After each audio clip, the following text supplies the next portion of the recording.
Et maintenant, nous allons passer à la suite de cette journée. On va retrouver deux personnes que vous avez découvertes tout à l'heure sur scène. Il s'agit de Monsieur Agnéus et Monsieur Colombin qui vont venir nous retrouver pour un atelier ou plutôt un échange d'expériences avec vous. Et je pense qu'on va démarrer, si vous êtes d'accord, avec le visionnement d'un film. Oui. On fait ça comme ça, c'est sur Work Cocoon, donc cette solution que vous proposez, Monsieur Colombin, et qui permet d'accompagner les PME dans la direction du télétravail.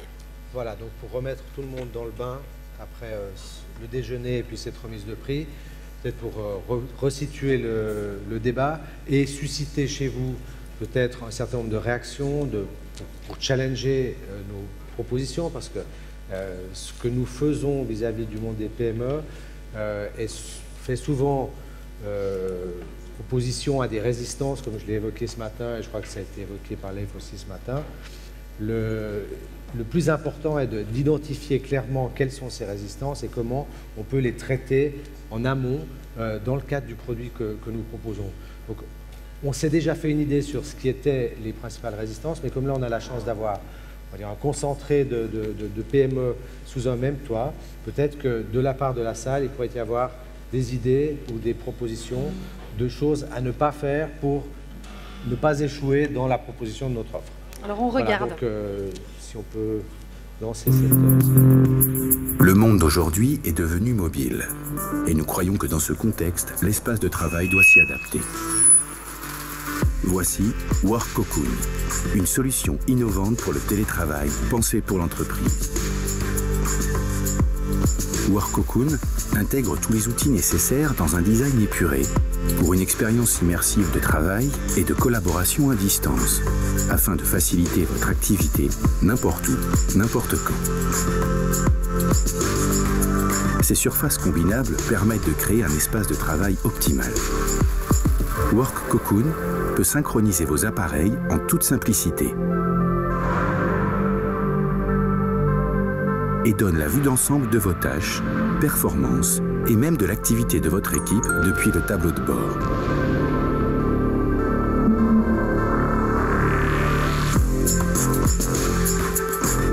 Sa surface tactile intégrée vous offre une interface intuitive et polyvalente. Work Cocoon intègre un kit de visioconférence HD afin de rendre l'expérience de collaboration plus immersive lors de vos appels.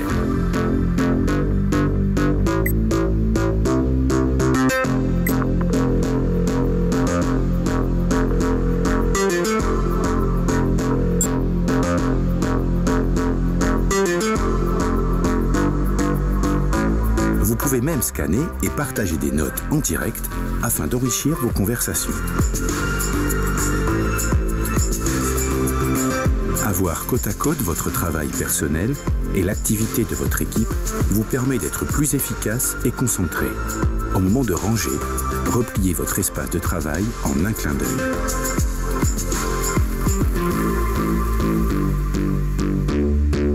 Avec Work Cocoon, profitez d'un bureau versatile et connecté et ouvrez la voie vers l'environnement de travail du futur.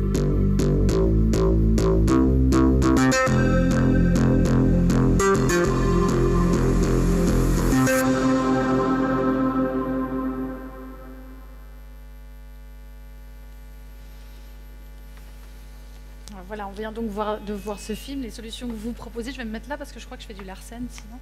Hop. Donc, ce qui serait peut-être intéressant, c'est de voir en fait quelle est votre expérience, vous, lorsque vous allez à la rencontre des PME et que vous parlez avec les gens, et de voir un peu ce qui ressort aussi ici, des gens qui sont là, pour voir s'ils partagent ce que vous avez vécu de l'autre côté du miroir, on va dire ça comme ça. Ben, je pense que ça revient à ce que Olivier vient de dire avant, c'est-à-dire des poches de résistance. Et je pense que c'est ça qui est un des freins majeurs à l'évolution qu'on aimerait bien faire. Je l'ai dit initialement, enfin ce matin déjà, on en parle beaucoup, on aimerait bien faire des progrès, mais on ne voit pas très bien comment parce qu'on a peur de ce changement-là. Et je crois que ce frein-là, si on arrive à le débloquer avec une réelle une discussion constructive, on arrive aussi à faire du progrès. Ça, c'est l'expérience que nous avons faite. Mais ce n'est pas quelque chose qui se passe d'aujourd'hui à après-demain, ou à demain. C'est quelque chose qui se passe aujourd'hui et après-demain. Donc il faut aussi se donner un certain temps pour y arriver. Je ne sais pas s'il y a quelqu'un qui aimerait peut-être partager son expérience, mais par contre, je ne sais pas si on a des micros là dans la salle qui circulent encore. Ah oui, on a des micros. Donc, est-ce qu'il y a quelqu'un qui aimerait peut-être partager son expérience dans ce sens-là, par rapport à ce qui vient d'être dit? Alors, non. Peut-être les gens dorment. Voilà, alors, on va faire autrement. On va faire un sondage à main levée et on va poser la question quelles sont les PME présentes dans cette salle qui sont intéressées d'introduire dans un délai de 12 mois le télétravail dans son fonctionnement. Est-ce que vous pouvez lever la main si vous êtes dans cette situation? Alors, voilà. Qui sont les PME qui sont intéressées d'introduire le télétravail? 3, 4, 5, 6, 7. Est-ce qu'on a 10 personnes? Je ne suis pas sûre. Ouais, mais c'est déjà pas mal. Voilà, alors effectivement, c'est la pertinence, disons, de l'exercice, c'est que, voilà, sur est-ce qu'il y a 400? On était 550 ce matin, maintenant évidemment il y a des personnes qui nous ont déjà quittés, donc je pense qu'on est peut-être encore la moitié. Bon. Admettons qu'il y ait 3% de gens intéressés. Alors pour un business, c'est un marché, donc sous l'angle, est-ce que ça vaut la peine de répondre aux attentes de 3% du marché dans un domaine comme celui-là? La réponse est oui. Et l'idée n'est pas de combler tout le monde simultanément, c'est de commencer par un bout et puis ensuite d'étendre ça à l'ensemble, on espère, du marché demain. Mais voilà, ça donne une idée des résistances qui existent encore aujourd'hui, alors que voilà, les bénéfices induits d'une telle introduction sont, je crois, contesté par personne. Justement, quand on voit qu'il y a quand même un taux de résistance qui est assez élevé, la question c'est aussi de savoir comment est-ce que vous démarchez, si je puis dire, pour convaincre les entreprises que c'est une solution d'avenir et que même si ce n'est pas pour tout le monde, pour une partie du personnel, ça peut être une option et ça doit même peut-être être une option. Alors, peut-être qu'on a commencé par un bout un peu plus facile dans la mesure où on a été très sollicité, comme je l'ai dit ce matin, par la principauté de Monaco, qui est en attente de solutions de ce type pour désengorger la principauté et augmenter les surfaces disponibles pour les entreprises. Donc il y a vraiment des enjeux économiques et d'infrastructures qui sont très importants. Donc le niveau d'attente, il est beaucoup plus élevé. Donc pour l'instant, on ne peut pas dire qu'on ait eu besoin d'opérer un marketing intense auprès de ces entreprises. Donc aujourd'hui, c'est la toute première fois que je partage en fait ce projet de manière publique en Suisse. Donc je ne m'attends pas à ce que les gens nous courent après pour que ce soit le raz-de-marée. acheter le produit, mais pour moi, c'est très important de pouvoir prendre cette température et voir où est-ce que sont les résistances et comment est-ce qu'on peut ajuster l'offre par rapport à cette réalité suisse. Et comment est-ce qu'on peut les accompagner aussi, hein? Ça, c'est aussi ce que vous expliquiez, Liv. Je crois effectivement la demande, elle vient très souvent de l'intérieur de l'entreprise. Elle ne vient pas forcément toujours de la direction, mais elle vient des ressources humaines, on en a parlé ce matin aussi, et c'est de là que vient une certaine pression. Il y a aussi les jeunes générations qui arrivent à bord, qui ont d'autres attentes, et qui en fait après aussi font une certaine pression, exercent une certaine pression. Et c'est là que la direction s'approche, que ce soit de nous ou d'autres, peu importe, enfin non, pas peu importe, mais de nous, et puis nous demande, mais comment est-ce que je peux faire? Est-ce qu'il y a besoin d'un accompagnement spécifique? Est-ce qu'il y a besoin de telle et telle chose? Donc c'est comme ça que ça se présente la plupart du temps.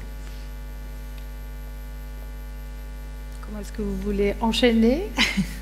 Mais bon, parmi les personnes qui n'ont pas levé la main, donc les 97 autres %, est-ce qu'il y a quelqu'un qui aimerait partager quelles sont les craintes qui existent?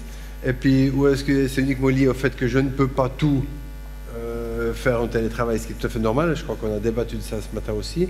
Mais qui c'est qui aimerait partager? Alors, voilà, là-bas. Bonjour, James Sherian, le président d'entreprise. J'aimerais pas partager quelque chose. Maintenant, quand je vois comment votre discussion a évolué, la chose qui vient en ma tête, c'est qu'il y a des résistances. Vous avez parlé de résistance. Il y a deux résistances qui viennent en ma tête, c'est par rapport à télétravail. c'est la productivité. Comment on peut calculer la productivité. La deuxième chose aussi dans le discours avant la personne qui est présentée avant, qui ont parlé de confidentialité et puis la protection de données. Hein. Ça, c'est les deux choses qui sortent, en tout cas pour moi. Ça va m'aider si vous, avec votre expérience de télétravail, pouvez nous éclaircir un peu plus des solutions pour ça, pour le télétravail de futur. Parce qu'aujourd'hui, on parle de 3% de personnes qui sont intéressées dans la salle. Peut-être ça va aider ces personnes-là pour avoir une idée beaucoup plus claire par rapport à ça. Alors, par rapport à la première question, si tu permets, Olivier, par rapport à la première question, enfin la deuxième question au niveau de la protection des données, je pense que les PME de Suisse romande et d'ailleurs doivent sérieusement se poser la question, quelles sont les informations vraiment cruciales? Qu'est-ce que je dois vraiment protéger? Est-ce que c'est la peine de protéger l'ensemble de mes emails ou l'ensemble de ma communication? Est-ce qu'il y a une partie de ma data que j'aimerais protéger? À ce moment-là, on peut carve out cette partie de data et puis garder en fait le solde et puis gérer ça d'une manière un peu différenciée avec un coût qui n'est pas de la même aussi élevé que l'autre. Parce que très souvent, on a comme tendance à vouloir surprotéger nos informations ou nos échanges, alors que la valeur qui circule est toute, comment on va dire ça, est toute relative en fait. Alors je n'essaye pas de minimiser ici la chose, mais je pense qu'il y a une très très grande partie de la communication qui se passe vers l'extérieur qui n'est pas vraiment cruciale ou qui pose un problème de survie à l'entreprise. Et puis, ça c'est mon avis par rapport à ce que nous avons vu quand on gère des discussions, puis qu'en fait on amène après vers une solution de ce type-là. La première question c'était... Pardon? Ah, la productivité. Alors je l'ai dit pendant la présentation, effectivement, il y a une manière différente de gérer les gens quand ils travaillent à la maison. Puis on a aussi parlé... On ne parle pas ici de travailler 4 ou 5 jours depuis ailleurs. On parle toujours de maison, mais ça peut être peu importe où c'est finalement, peu importe à quelle heure c'est. Mais par contre, il y a aussi un accompagnement qui doit se faire et puis il doit y avoir un contrôle sur la tâche ou sur l'objectif à réaliser. Et on a l'impression qu'on est beaucoup plus à même de gérer ou de vérifier la productivité quand quelqu'un est assis au bureau. Mais franchement, alors là, je ne suis pas du tout persuadé. Pour moi, c'est un problème de management et pas un problème de la personne qui est à l'extérieur, qui travaille d'ailleurs. Si vous me permettez l'expression, un fainéant, il peut être fainéant à la maison et puis il peut être fainéant au bureau et on n'y voit rien, si on veut vraiment. Mais il ne faut pas partir du principe que la majeure partie des gens aimeraient essayer de, entre guillemets, profiter de la situation. Les gens aimeraient faire du bon boulot, c'est pour ça qu'on va travailler, je parle en général. Et ensuite, c'est une question de leadership et de management, comment je cherche ces gens avec des objectifs à la clé. Donc je pense que c'est un faux problème de dire que parce qu'ils ne travaillent pas à la maison, je n'arrive pas à vérifier ce qu'ils font. C'est en tout cas des préjugés ou des intégrations qui sont logiques. S'agissant de la productivité, les études les plus abouties aux États-Unis font état d'un gain de productivité d'environ 15% sur la population des télétravailleurs. C'est un discours qui est tout à fait tenable aux États-Unis, mais dans le cadre de l'introduction du télétravail sur le territoire européen, le fait même de dire qu'un changement de système peut faire gagner en productivité sous-entend que ça a été mis en place par les dirigeants pour obtenir un résultat supérieur au détriment, le cas échéant, des gens qui seraient des télétravailleurs. Je ne dis pas qu'il ne faut pas l'exprimer pour ça, mais ça peut être perçu comme tel. Ensuite, effectivement, les témoignages sur le gain de loyauté vis-à-vis des gens qui sont responsabilisés dans ce genre de situation sont légion. Ensuite, sur ce qui a été sur le petit sondage, je peux vous dire que moi j'ai récolté au moins 20 cartes de visite de gens qui m'ont dit qu'ils voulaient absolument implémenter ça dans leur entreprise dans les 6 mois qui viennent. Et donc il y a peut-être aussi un discours, on va dire en aparté, qui est plus libéré qu'il ne l'est publiquement. Sur la sécurité, est-ce que vous savez que de nombreuses entreprises ne sont pas conscientes que leurs collaborateurs utilisent des outils de gestion de projet qui sont des réseaux sociaux tiers, qui n'appartiennent pas à l'entreprise, qui ne sont pas pilotés par l'entreprise, qui sont gérés sur les réseaux Internet et les PC des collaborateurs, parce que l'outil n'existe pas en interne. Et toutes ces données sont à la merci de n'importe qui en dehors du réseau de ces organisations. Donc il y a aussi, on va dire, une illusion autour de la capacité de garder dans nos systèmes sécurisés la donnée sensible. Et je parle là de gestion de projet, c'est-à-dire on n'est pas en train de parler de l'opérationnel quotidien, mais de projets qui sont peut-être vitaux pour les évolutions de l'entreprise. Donc rien que pour ça, il y a une nécessité de rapatrier à l'intérieur d'un système plus sécurisé et au moins propriétaire la gestion des projets.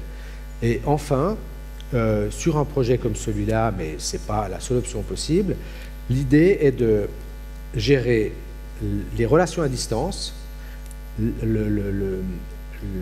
si vous voulez, l'annuaire des personnes concernées, leur profil, leur statut d'activité, de lister les projets et de lister l'avancée de ces projets pour suivre comment ils avancent, mais dans un premier temps, de ne pas connecter ça avec l'environnement informatique existant au sein de l'organisation. Ne serait-ce que pour pouvoir dépluguer, débrancher le système si tout à coup, 6 mois plus tard ou une année plus tard, vous considérez que c'est plus pertinent pour votre entreprise. Donc, dans un premier temps, ce sont les systèmes séparés qui gèrent des gens, des lieux, des statuts d'activité et qui possiblement peuvent être connectés avec le système IT. Et dans ce cas-là, ça implique de collaborer étroitement avec les équipes informatiques de l'entreprise, et à ce moment-là, les standards de sécurité seraient fixés par cette entreprise. Et je termine avec ça. Moi, j'ai travaillé 20 ans dans un domaine très... Ça a aussi été une des raisons pour lesquelles j'ai travaillé sur ce sujet, c'est que mon business était de développer des relations avec des gérants de fortune indépendants dans le monde. En Suisse, principalement dans un premier temps, puis dans le monde. Notre équipe était en lien avec plusieurs centaines de sociétés qui représentaient plusieurs milliers de collaborateurs qui étaient tous connectés avec le système informatique de Lombardier, banque privée hautement concernée par les problématiques de sécurité et de gestion de données.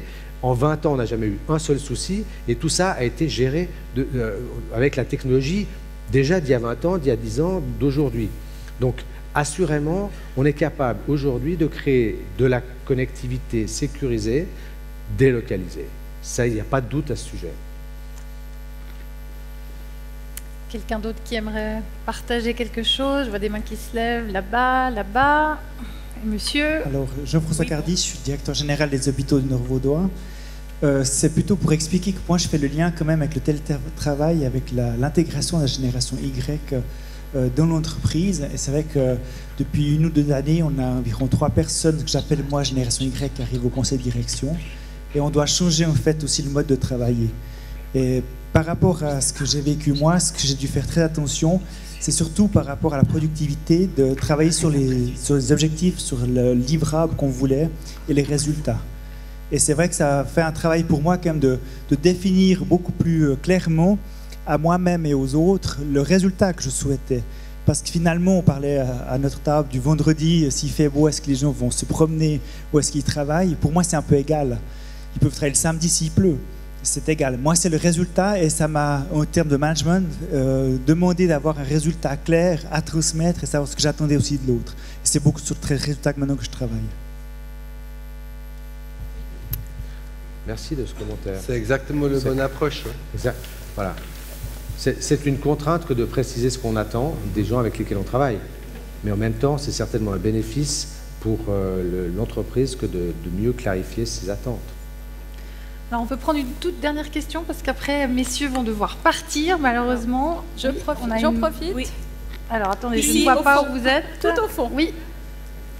Tout au fond. Ici, voilà, Nathalie Baron, Unique Pathways. Voilà. J'avais juste envie d'amener un terme que je trouve qu'on n'a pas beaucoup entendu, c'est le terme de confiance et de dialogue entre les patrons et les collaborateurs. Moi, j'interviens comme coach en développement personnel et en leadership dans les entreprises. Pas plus tard que hier, j'étais dans une biotech où des cadres et des cadres sup me parlaient de la possibilité de pouvoir bénéficier d'une diversité d'environnements. Il y a des espaces qui sont plus propices au travail en équipe, des espaces qui sont propices à la réflexion, à la création, et que de rester assis au même endroit toute la journée dans le même espace, c'est pas nécessairement comme ça qu'ils sont créatifs et qu'ils développent des nouvelles solutions. Et là, tous me disent, il y en a un qui m'a même dit, je fais en 4 heures à la maison ce que je fais en 8 heures dans l'entreprise, à cause de tous les parasitages, des interférences. Et je crois que c'est cette notion aussi de confiance. Vous parliez quand même à un moment donné de loyauté. C'est vrai que je crois que la plupart des collaborateurs, ils ont envie de s'engager, ils ont envie de donner du sens et de donner le meilleur d'eux-mêmes. Mais qu'on leur fasse confiance sur la manière dont ils vont délivrer et qu'on introduise le dialogue à ce niveau-là. Voilà, j'avais envie d'amener cette notion de confiance dont on n'a pas beaucoup parlé, et c'est l'antidote à la peur. Merci. Merci de ce commentaire, c'est très pertinent. Je crois que c'est une notion centrale. Hein. C'est une notion centrale aussi qui va dans les deux sens, autant au niveau des employés qu'au niveau des employeurs, qui doivent faire passer ce message-là à leurs employés, et ensuite c'est du donnant-donnant. On a une toute dernière question qui est là-bas. Voilà, oui. Oui, en fait, bon, je vais faire bref parce qu'en fait, je voulais aussi parler exactement la même chose, du rapport de confiance. Un contrat de travail, c'est un rapport de confiance à l'employé, entre employé et employeur. C'est engager quelqu'un, c'est pas seulement engager des compétences, mais c'est faire confiance à la personne pour le travail dont on a besoin et pour faire grandir l'entreprise. Juste par rapport notamment par rapport à la productivité, pour rassurer le monsieur, l'intervention d'avant, pour l'avoir expérimenté en tant qu'employé dans l'entreprise pour laquelle je travaillais. Effectivement, travailler à la maison, pour moi, c'était beaucoup plus productif que... Enfin, je parle d'un jour ou de temps en temps à la maison. J'étais beaucoup plus productive qu'au travail, où on est sans arrêt interrompu par le chef et les collègues et les questions. Donc ça, c'est un point. Après, il y a aussi des entreprises... Lorsque j'ai voulu officialiser un jour de télétravail, mon chef m'a dit tu sais, non, ça va pas. Après, tout le monde voudra faire la même chose. La peur habituelle, alors que pour le voyage, 10 jours de voyage à l'autre bout du monde, loin de mon team, n'était absolument pas un problème. Mais un jour par semaine à la maison, non, surtout pas. Donc, c'est vrai qu'il y a aussi un changement d'état d'esprit à faire. Et quelqu'un qui veut tirer au flanc, comme on dit, tôt ou tard, qu'il soit à la maison, qu'il soit assis derrière son ordinateur en entreprise, tôt ou tard, il va se faire avoir et il va perdre son job. Donc, il n'y a rien à gagner de ce côté-là. Et au niveau informatique, comme on en parlait, il y a tellement de moyens de communiquer, et de voir, que ce soit sur Internet, que ce soit les emails, que ce soit par Skype. Si la personne est à la plage et ne répond à aucun email de toute la journée, tôt ou tard, on va le voir. Donc, à mon avis, il n'y a pas de peur à avoir de ce côté-là. Merci beaucoup. Ouais, c'est clair. Ça peut faire office de conclusion. Bon point final, absolument. Oui. Merci beaucoup en tout cas pour vos commentaires et pour vos remarques et vos questions. Et je vous propose de remercier messieurs Agnéus et Colombin qui cette fois vont lever l'encre. Merci. Avec plaisir. Merci à vous. Merci bien. Pour ma part, ce sont les derniers moments avec vous. Donc, j'aimerais vous remercier d'avoir participé à ce forum 2016. J'aimerais remercier aussi Jacques Lescreux, qui était l'animateur de Forum TV. Je vous rappelle encore une fois la date pour l'édition 2017. Ce sera le 31 août. Sur le thème que je vous ai donné, Finance et PME, je vous aime, enfin je t'aime, moi non plus. Je vous rappelle aussi que vous pouvez remplir le fameux questionnaire qui se trouve sur le site de Forum. Continuez aussi à réseauter en ligne grâce à l'application qui vous a été transférée. Et vous pouvez retrouver donc la liste de tous les participants sur le site de Forum, www.forum.ch. Et vous retrouverez dès lundi toutes les conférences qui ont été données ici aujourd'hui sur le site de Forum. Voilà, maintenant, vous pouvez profiter encore évidemment de la tente et puis du foyer qui seront ouverts jusqu'à 16h45. On me fait signe, je ne sais pas, je ne comprends. Et l'atelier, oui, voilà, et l'atelier Remonde Énergie avec la mobilité électrique qui a lieu dans le foyer. Donc n'hésitez pas à aller y jeter un œil si cela vous intéresse. Merci à tous et à l'année prochaine.